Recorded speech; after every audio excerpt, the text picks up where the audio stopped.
Hello everyone, it's Crystal Ether here to talk about the final event banner for July. These cards for Asch and Keith focus on gaining and consuming special attack orbs to boost their stats, just like building your hand in Mahjong. It's a risky playstyle, but can perform well with some support and a little bit of luck.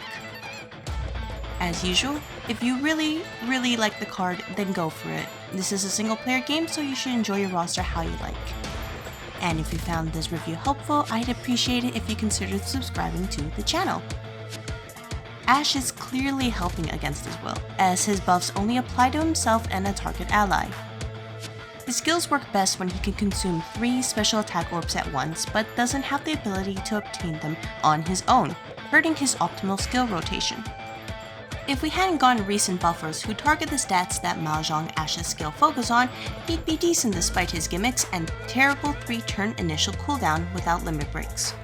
However, with a skill set that demands special attack orbs and having no way to gain them with either skill, this card is basically a throwaway before the 4th anniversary, with Dino's Chapter 12 frame being a patch job in keeping his buffs active.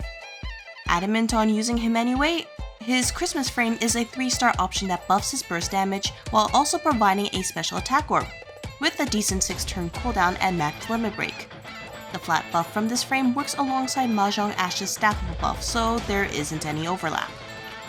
If you're able to feed Asch the precious special attack orbs he needs, then his pirate frame can work great for this hero card, especially at lower limit break levels. The 3-turn initial cooldown on this frame aligns with his buffs, providing a substantial critical hit rate and critical damage flat buffs to Asch. Mahjong Keith is the better of the 2 event cards in my opinion, as he'll be able to generate his own special attack orbs every 4 turns if we choose to ignore the initial cooldown. I wish I could, because 3 turns at 0 limit breaks is awful. This Keith card provides some nice team-wide buffs, but unfortunately other supporters can do the same thing with much less restrictive costs. It's a bit difficult to find a place for this card that can't be covered by existing welfares, unless you insist on using Keith as a support. If you haven't left this section of the video yet, you're probably interested in frame recommendations. In that case, support-oriented frames work best. While this would be around the time to recommend hunting, 50 BP gauge can be difficult to maintain without a BP regeneration effect, as this card wants to avoid attacking when possible to convert his attack orbs and maintain buffs.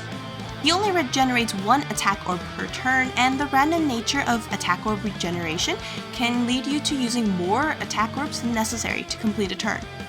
Instead, equip Mahjong Keith with his Chapter 3 frame, as it can give you some leeway to attack using him. The skill provides a modest boost to critical hit rate and critical damage, but most importantly, provides 3 attack orbs at a 7-turn cooldown and max limit break, perfect for his first skill.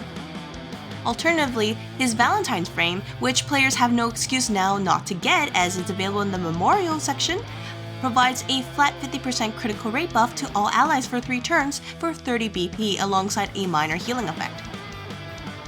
A BP cost in general isn't ideal, but the attack orb regeneration passive that this card has can offshoot the necessary attacks needed if a BP regen effect isn't available. The game of Mahjong is a strategic one, and carefully managing your attack orbs is needed to allow Asch and Keith to perform at their best. This approach unfortunately doesn't work reliably in practice, especially when there are easier solutions available in free units. Roll for either of them if you want, but only if you're sure you won't regret it with anniversary around the corner.